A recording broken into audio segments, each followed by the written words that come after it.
Howdy y'all. Hey, I'm going to do a little front brake job on this Toyota 2009 Sienna van. So if you're thinking that you might want to do that, take a look at this procedure and hopefully it'll help you out.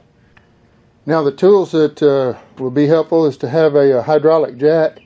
You're going to need a lug wrench that fits the size of your lug nuts, some jumbo pliers because you're going to use that to squeeze down the piston on the calipers. A little flat tip screwdriver is helpful to kind of pop the clips off the old shoes. My new shoes over here, they didn't come with the clips, so I had to use the old clips.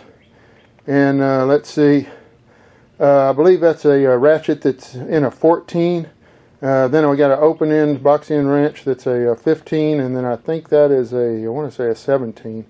And then if you have a torque wrench, that's probably a good thing too. I'm going to torque these shoe bolts or caliper bolts back down to, I believe, 25 foot-pounds, and then some kind of light. You want to be able to look at the thickness of your shoes pretty good while they're still on there would be helpful. So anyway, let's go ahead and get started. First, park your vehicle on level ground and then come inside and then step on that emergency brake. Get it nice and tight. We just want to lift that wheel off the ground about an inch.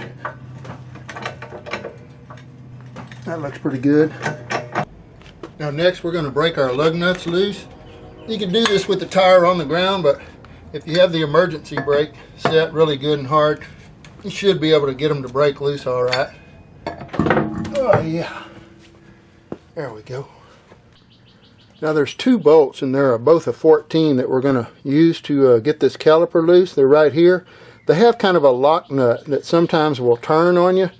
So if it's just spinning around, you need to get I think it's a number 17 metric to get on here. And well, I'm going to see if it spins first. Let me see if I can break it loose. Yeah, that got loose just fine. Let's try this other one. Sometimes real sudden little motions will help them where it doesn't get that, have to use that lock nut. But tightening them down is another story. You may have to actually hold that. We'll see how that goes. Now this caliper should just kind of wiggle and jiggle. We're just going to be working with this inside, not this outside right here. We just loosened this main caliper up, and it should just kind of wiggle and jiggle and come right on loose. And in fact it did. Now this piston right here, we're eventually going to have to push down, and I'll show you how to do that. But right now I just want to set this up out of the way. Watch out for this hose right here, just made out of rubber. You don't want to pinch it or kink it or anything. And just set that up on top where it kind of balances up there. And these shoes, this one don't look too very bad. The inside usually for some reason wears a little more thin. And so anyway, this shoe here is probably about 1/8 of an inch, I would say. We'll take a closer look at it. But they just kind of pop right out. They got a little clip at the bottom and the top that holds them in, just a little kind of a springy type clip. You just put your fingers on them and rotate them to the outside, and then at the top you just kind of grab it and pry it a little bit. It just pops right on out. Then it'll unseat from the bottom. Now this little clip right here, we're going to have to reuse it, and that's what the flat tip's for. Let's see what the other one looks like. It should be a little thinner probably from the inside. It's actually about 1/8 as well. These shoes did have a little bit more wear to go on them, but like I say, you don't want to get down to, a 1/16 and then, get jammed up for time and not be able to get to it, and then it starts scoring on your. Take this clip and just get a screwdriver under it, kind of hold on to it, just pop it right up. Then I'll get the new shoe, put it on there just like that other one came off. There we go. Before I put them on, it came with some kind of synthetic moly brake grease, and I'm supposed to put this right here on the backing plate. So I'm going to put just a little dab on here, and then I'll just kind of smear that around, and that helps where the piston pushes against this backing plate. Kind of helps where it doesn't quite chatter so bad whenever you apply your brakes. Alright, we're going to put the bottom in down in its little clip tray, and then rotate it around, snap it in place. Then we'll do the same thing for the other one. Try and be careful not to get any of this moly grease on the face of the brake shoe.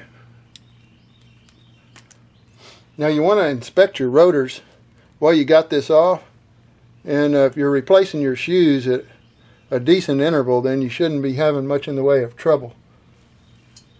Piece of grass up in there. Alright, I'm going to set that bottom end down in there. Try to rotate this into that little top tray, and that's it. While you got this off, you want to inspect your rotors and see how they're looking. And these are pretty smooth. I don't see any grooves in them. You can kind of run your finger over them and see. If your shoes hadn't wore out, then your rotor's probably going to be in pretty good shape. But otherwise, you may have to replace your rotors. Now, because I have thicker shoes now, they're about 3/8 instead of this 1/8 here on this old shoe. What I'm going to have to do is compress this little piston, which is kind of what the foot pedal goes to the hydraulics, and it pushes this piston up against the backing plate, and then that's how it brakes. So what I'm going to do is I'm going to take this old brake shoe and put it in here on the face of that piston so that it doesn't get marred up, and then I'm going to take my jumbo pliers and then I'm going to just real slowly squeeze down, making sure that the back of the pliers here are not biting into any of this hose that's coming to the caliper. So just real slow and easy, squeeze down. Let me see if I can get you a little better angle on it to see what it looks like. And I'm going to just squeeze down real slow and easy with these pliers, and it's going to slowly collapse that piston back into its little housing, and that'll give me room to work with when I'm trying to get it around those new wider brake shoes. See how that worked? Alright, see now that piston is pushed up inside its little housing now. Now, being careful not to damage this brake line, we're going to go ahead and get this rotor, now that the piston has been collapsed, and we're going to try and slide it back over these shoes. Now on the back side, well, let me show you. These little bolts right here are receivers of the bolts. They have a little bit of a springy tension to them, which allows them to kind of move in and out. They should anyway. So I don't know how well you can see that, but that does compress. You might have to kind of push these in a little bit first to get this caliper around those shoes. But just try to go ahead and slide it on, and then put the springy tension, push on those to where you get them to go inside. It's not really difficult. And then we'll go ahead and just get these bolts back in here. Just kind of jiggle and wiggle it around a little bit if you need to. There we go.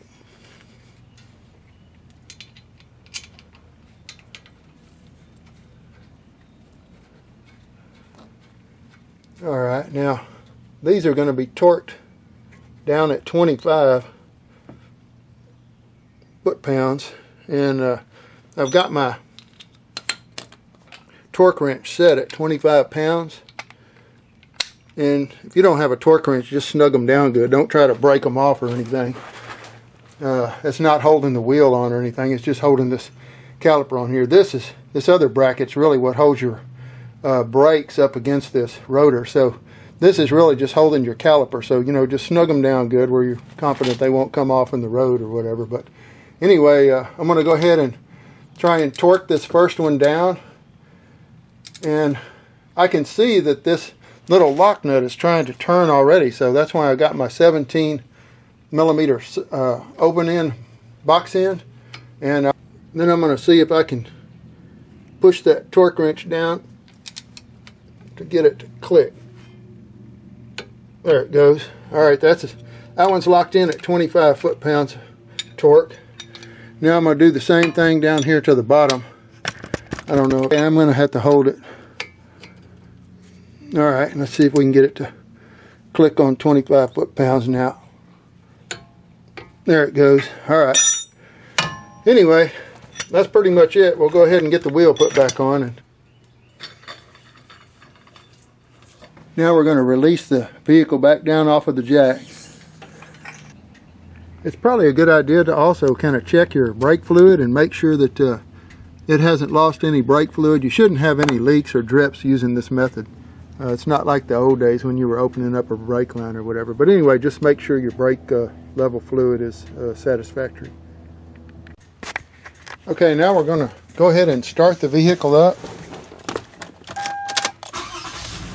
And you can start pumping your brake ever so lightly and then kind of increase as you go.